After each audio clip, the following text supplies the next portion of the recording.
My name is Kolade Arogundade. I'm from Lagos, Nigeria. I'm an academic. I'm based here in Cape Town. I know you as someone who loves music and you collect music. How did you get to that point? What led you there? I'm not sure I know. Music has always been part of me, and opportunities to curate music came. I took it. We first started curating conversations around being an academic. We opened our house to PhD people to have conversations with other PhD people about the work they are doing. And musicians began to come and wanted to share their new music. And so it exploded into concerts. And so that's what we've been doing. And when you love music, you collect music. I've been collecting vinyls and CDs and cassettes and since I was a child. I lost collection, but now I've started again. I probably have like 500 or 600 vinyls of sometimes very rare music in this place. I've just, I was going to play for you Bender's Club featuring Wole Soyinka as someone I didn't know was part of it until I heard that song. It's a love song, well, a love gone sour song in Yoruba. Yeah, we collect music. Can you describe some of the music that stand out in your collection? There are too many of them, but there's one by Comfortomoge, Munene. I speak Yoruba very well, but I still don't know what she's saying. I know that Munene is a folklore from childhood, but she, you know, to have this piece of music without any Western influence, it's just percussion based, and it plays long and amazing music. And you know, part of the point of collecting this kind of music sometimes is then you go play it at a big party. I remember playing this at a Nigerian party, and one really stupid guy comes and said, "This is occult music. Wow, you can hear the sound, it's occult music." It's like, how daft can you be? And then you play it at other parties with people who don't understand the language, who come from a different culture, and they burst out to the most amazing dance.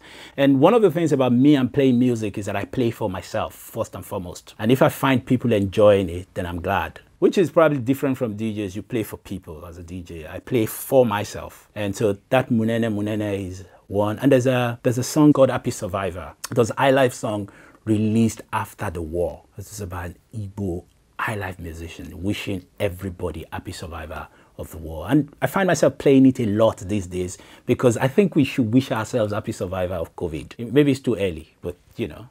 So pieces like that, and like the Bender's Club, Taye Tete, it's a really beautiful song. We have them. You know, I think it's also some songs that you enjoy for a period. Or continuously, you pay them, you enjoy them. And my jazz collection. I recently got a gift from Father Michael Wida of the St. George's Cathedral, and it's a massive amount of vinyls, but you know, he has a lot of amazing John Coltrane's and Miles Davis and all sorts of jazz exponents that you just keep enjoying.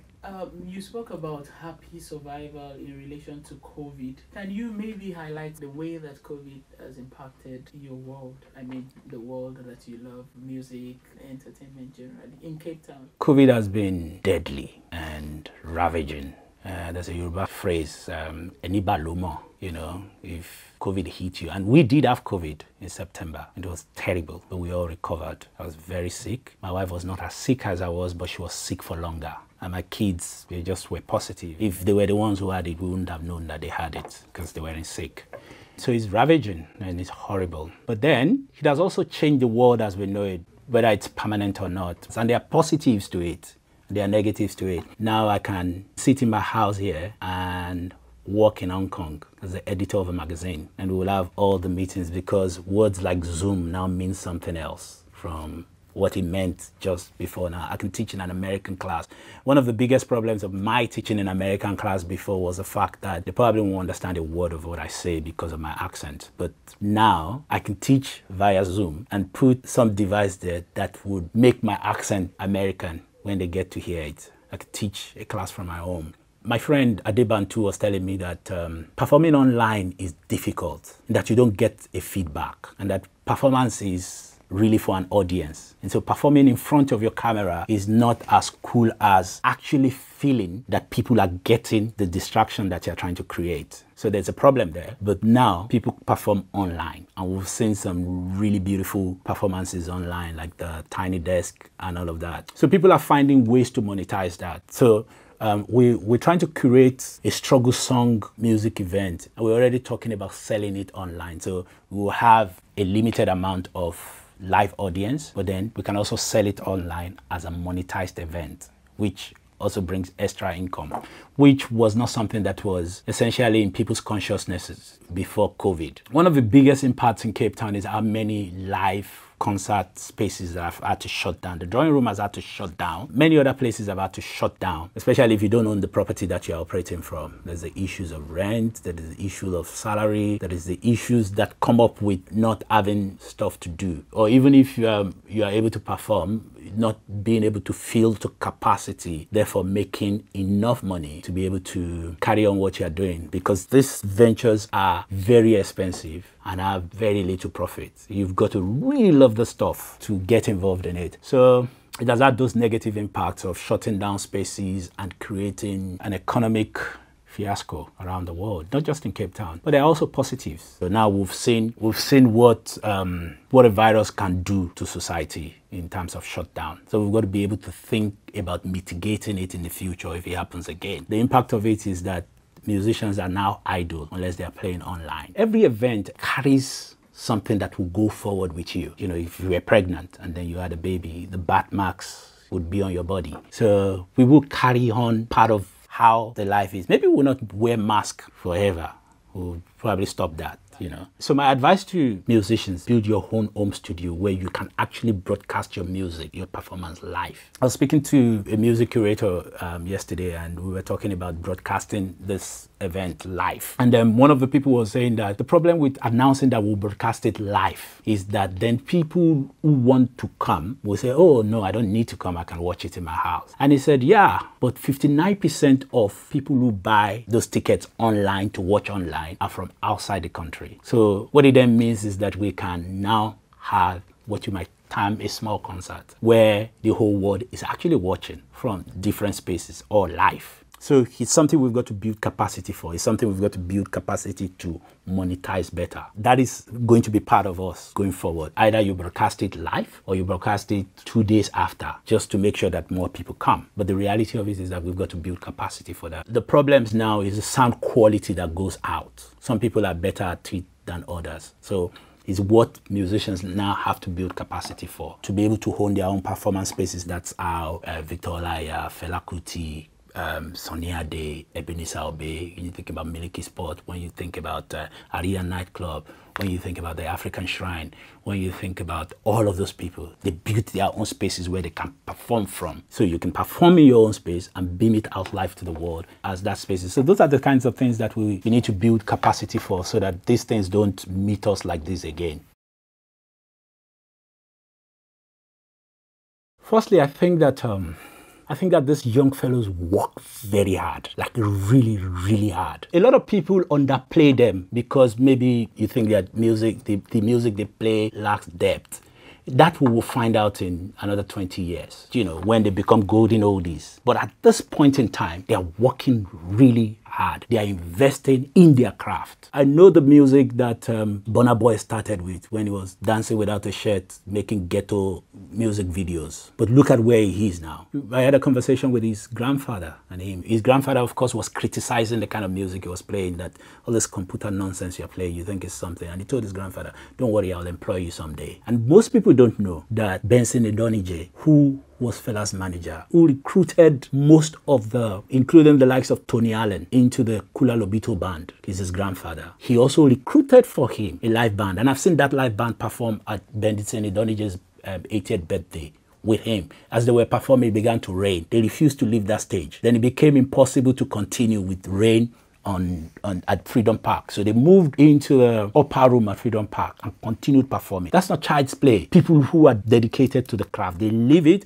Of course, they have other aspects of their life, but they are hardworking. So their success is not fly by night. People talk about it that way. The reality of it is that there's a lot of hard work and craft that they put in the kind of music they play. I know for Burna Boy. I mean, they're not playing my kind of music, but you cannot disparage them. And look at Two-Face, who's been around since the 1990s. Plantation Boys came out in either 1997 or 1998. I can't quite remember, when the music scene was run by Kenny's Music. Of all those people, Two-Face is still around. That's hard work. I mean, when I listen to Fine Mama's Too Fine, Fine Mama's Too Fine is just too fine. You will say that song had no depth when Chris Okotie released it in the 70s or early 80s. But today is what I call heavy jams. So, see, all of those things about music not enduring, I think is in the ears of the beholder. I'm sure there were people who thought Fela was rubbish while he was playing what he was playing. William Onyabo, people that didn't even succeed as musicians. And then go back 40 years later, they're the in thing online on Discog. You know, somebody was saying something about how in another 40 years time, you're going to have grandmothers with tattoos all over their bodies listening to 50 Cent. Feeling cool. That's the reality. You know, the music that makes sense to me now is not the music that makes sense to my children. And again, a lot of the music that I listen to now were music that I rejected as a child, but it was played all around my household. And now when I listen to them, I remember going to a concert in Abeokuta where Salawa Benny was performing. I'd never seen any concert that explosive. A Cape Book Festival, a bunch of middle-class African and Western writers gathered in one hall. And I knew all that song word for word, even though I don't know how I know it. So it must have been something that was going on in my head. And, you know, for somebody like Salawa Benny, for instance, and this is a side, I read something about her. And, you know, when you talk about feminism, for instance, this is a woman who's always been Salawa Benny. She has no male man's name in her name. She has no man's surname. She says, want to sokpashewo ni mi. Wọ́n là ń tẹ̀ lọ́kùnrin. Àwọn tó ń tẹ̀ lọ́kùnrin, wọ́n jẹ́ ya òkété. Àwa tá ń tẹ̀ lọ́kùnrin, à ń jẹ́ ya àmì náà. You know, the ideas that she's propagated, that I'm only just coming to realize that if this is not feminism, what is it? Somebody came up and tried to blackmail her, brought a picture of her naked from years ago, and they asked her for money. You know what she did? She published the picture herself online. So what's the worst that you can do? And then, of course, we'll say we must find them and beat them. I mean, this is something somebody will be running around, oh, they want to disgrace me, oh, please help me money to pay them. She said, hey, you got a version here. Just published it. But those are the kinds of music that was being played then. That was local music. Barista, Ajiwere, you know, all of those kinds of people. Kolintin. I was listening to, there's a program on TV that I watch on YouTube. It's called Bajuma Uchere. It's a Yoruba program where he brings artists, either actors, musicians, or all kinds of maverick to come and talk about their life. And I didn't know that. They were asking Kolintin, and Kolintin said he was a saxophonist in the army. I didn't know. I thought it was only Barrister that was in the army. When Barrister was going, he called him. They were both Ajiweres together. And so he went for training and learned how to play the saxophone so that they could perform during the war. But you think he has no musical education. But he actually was taught how to play the saxophone. And you don't learn it in the army without actually being able to read or write some form of music. So, but you will never know that. And this was music, la kukulala. But go and listen to those songs again. Go and listen to what they were saying, even the political undertone of what they were saying. There's a song where I saw Barrister rapping. It was almost like he wanted to do something. He started with some really jazz beats. Then he entered into playing steel pans. Then he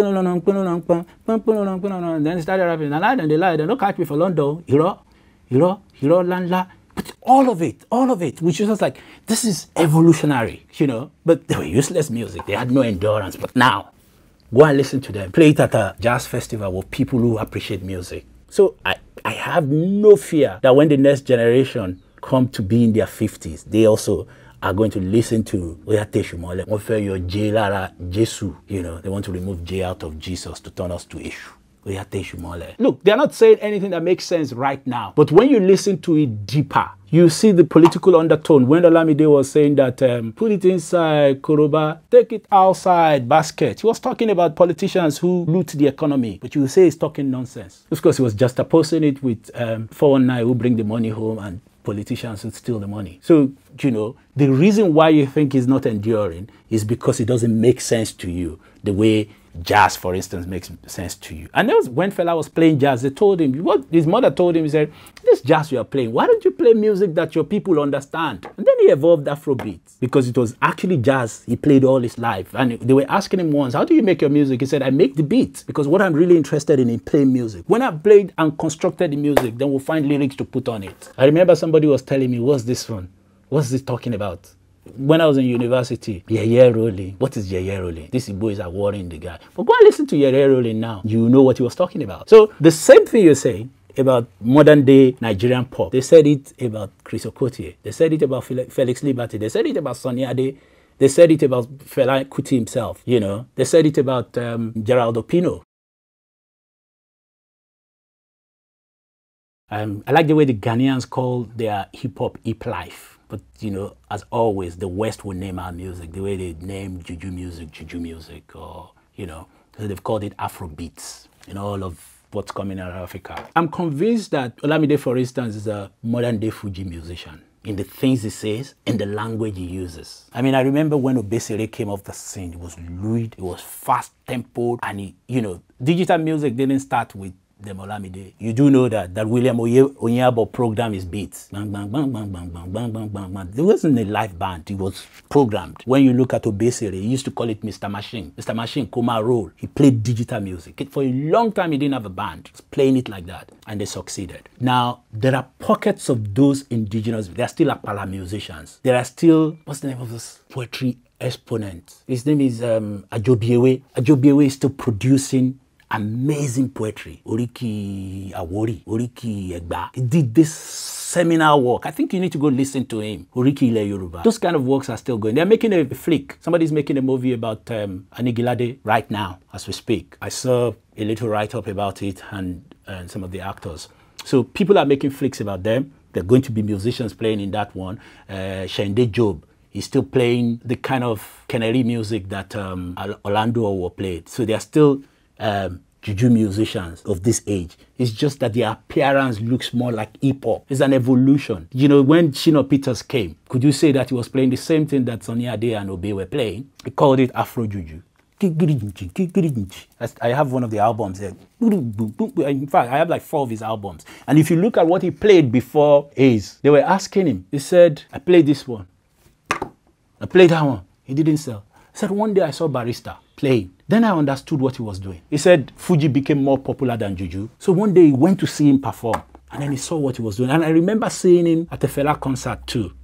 Standing close to him, he put his hand in his pocket and folded money and threw at Kola Konga, who was playing the Gbedu. I mean, that picture is still in my head. This is probably like over 30 years ago. The guy caught it and did like this to him. He was somebody who was looking at ways of evolving his music, especially since they said he couldn't sing. He only knew how to play the guitar. And then he started Shina Adewale, and he wasn't succeeding. Then one day he said he saw something that people need funky beats, and then he went to do it.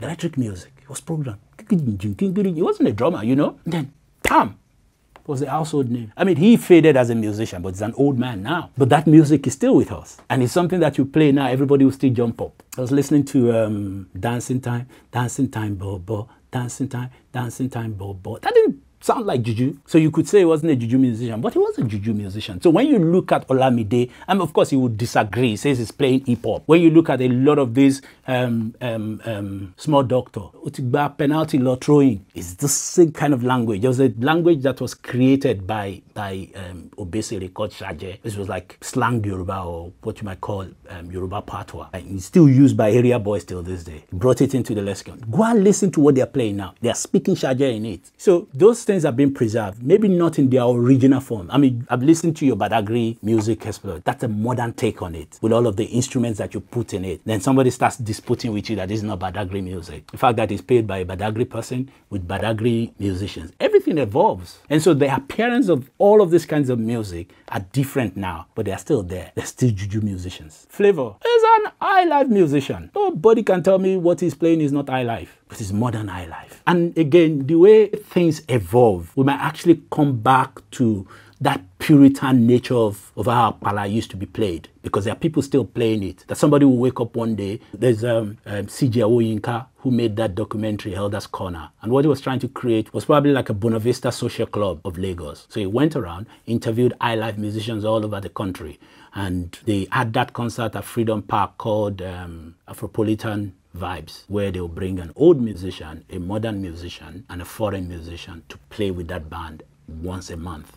And it was explosive. I went to a couple of them. Every time I was in Lagos, I went there. I saw Chris Agilo perform Ariwo there. I have videos of it. I saw Salawa Abeni perform twice. Once with her son, Big Chef or whatever it was called. I saw Jimmy Sholanke. So I saw all of these musicians perform there. They were playing their own thing. Maybe not in the pure forms, but they are imagining new clothes. I saw, before he died, Ras Kimono performed there. So all of those people. So unfortunately, we have the West have named it Afrobeats for us. But go and listen to them. You'll find out that they are not all the same way. That some of them sound more like Fuji than hip-hop. I mean, even the way they sing it, the things they say, the languaging, everything.